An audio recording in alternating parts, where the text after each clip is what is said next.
everyone, Screaming Geek Media here. I am Jerry the Geek. Today's video, we are going to talk about everything I watched in the month of May.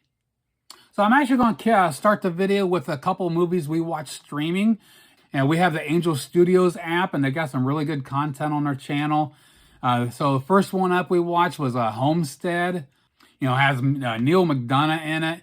Basically, it deals with nuclear bomb. Basically, gets detonated off the shore of California. So because of the radiation, all that crap is going around, and people are going, everyone's in panic mode, and where are they going to try to survive? And Neil McDonough's character, he's got this big ass ranch property, and he's all set to where he could survive something like that, the whole apocalyptic thing. So it's a pretty good movie overall. It is available on Blu-ray. Hope we will be picking that up sometime. I definitely would watch that again. If you haven't seen it, I would highly recommend checking it out. Also, they have actually a TV series that expands from that. We haven't watched any of that yet. The other one we watched on Angel Studios was called Sight. Very well done movie.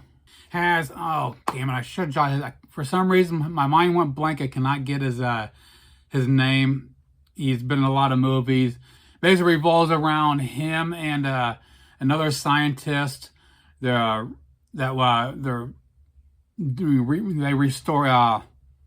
restore sight, and they have this little girl that comes in.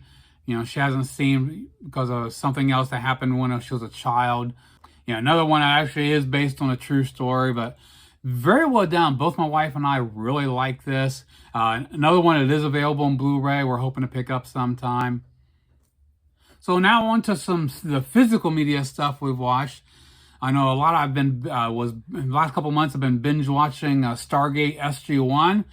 So finally finished off the series. With season 8. We got season 9 and season 10. And of course, even though the TV show was over with, that wasn't the end of the actual, total storylines, because they had a major storyline going on at the end with the Ori. So they actually did a standalone movie, Arc of Truth, that actually did wrap up the entire storyline there. Very well done. I'm glad they did this and didn't leave you hanging. So many TV shows will end and so you're scratching your head wondering what happened. So I'm glad they did end the storyline there. Well, after Arc of Truth, they decided to do another one that was completely different, but it ended some other stuff. And it had to do with, it was called Continuum. Dealt with the character Ball, Gould. So it's kind of nice to kind of wrap that up as well. We hadn't talked about for a long time. It's kind of a time travel movie. Events happen. They have to go back and, fix things. So definitely really well done. So I'm glad they had these two movies they did to finish off storylines. Great. Next up, we've got Killers of the Flower Moon. This is one I just picked up. I did on my recent May haul I just did. This is only available from Italy. So Amazon Italy, if you want this, this is the only way to get this. I did a review of this as well. This is a 4K. And this is the one, it's the second version that's actually region free. And you can see here, the logo here, if it does not have that, you most likely will be getting the first version of it, which was region locked. So they actually pressed more, made it region free. So this does play on the US 4K players, had no issue with it. But the Blu-ray here is region B locked, and even with the region free hack on my player, I could not get it to work. So if you don't have a region free Blu-ray player, you will not be able to play the Blu-ray from this. But if you don't care about that, if you just want the 4K of this, you have to get this from Italy. That's the only way to get this one. But it was a good movie overall. It's a marathon. It's 3.5 hours long. Definitely has some dry spots, slow burn time. But overall, it was a good movie. I don't regret getting this. I will watch it again eventually, but probably not for a while.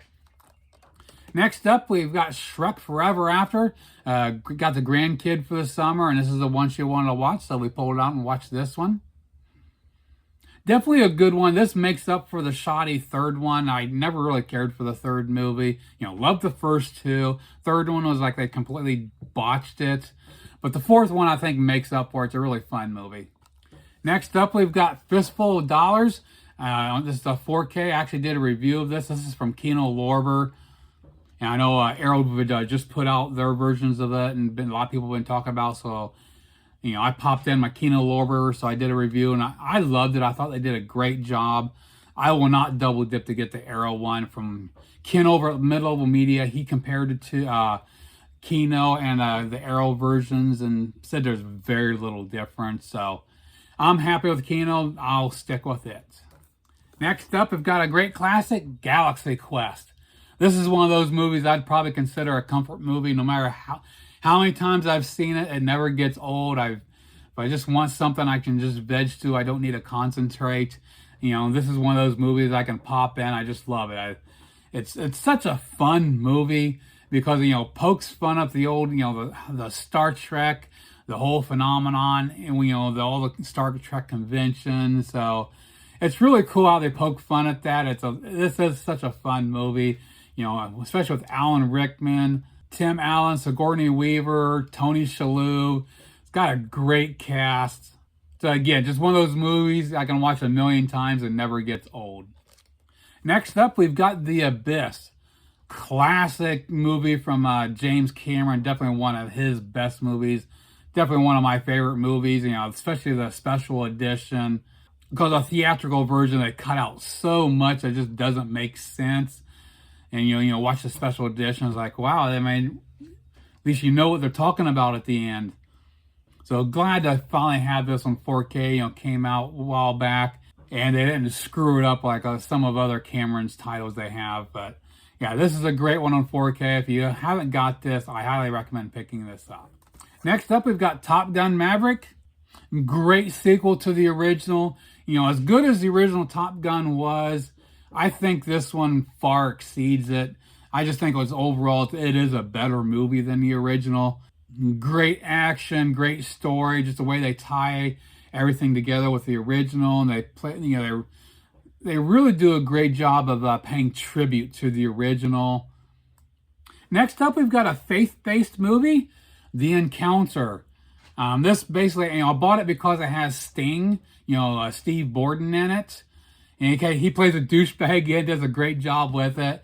But this is a really good movie. I really enjoy this. It's only available on DVD, no Blu-ray. So if you're interested in, faith-based movies, I would recommend checking this out. This is good. Now to wrap up what I watched this month is my, wife and I, try to do some watch stuff together. And she got the bug that she wanted to watch Warehouse 13. We'd seen a few episodes in the past, back when we did the Netflix rental, years ago.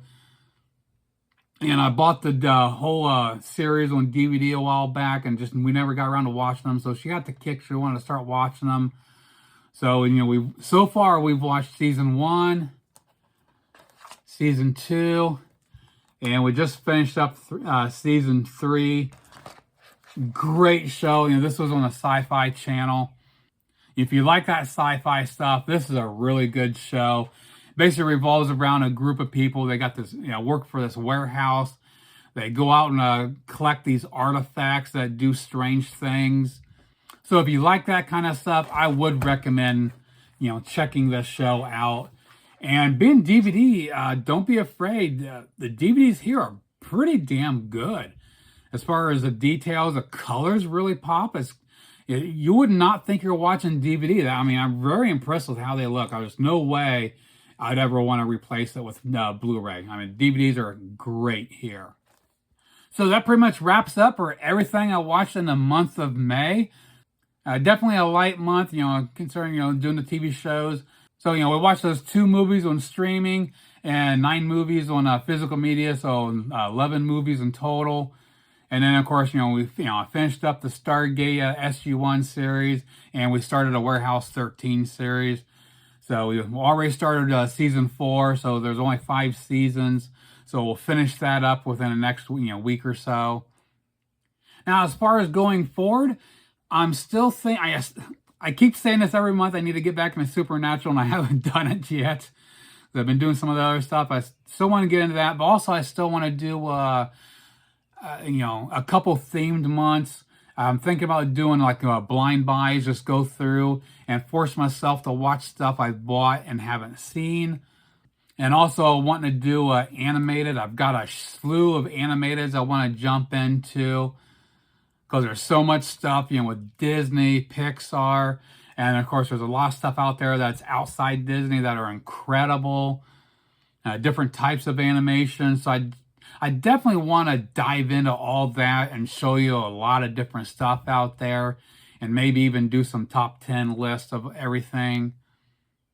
So yeah, here it is, the 1st of June. I haven't decided what I'm going to do this month. I have to make a decision pretty damn quick here so I can jump in this week. So there you have it, everything I watched in the month of May. I hope you enjoyed this. Please let me know in the comments below. Let me know what you think of what I watched. What are some of them that you watched? Have you dug out some old stuff, some favorites of yours?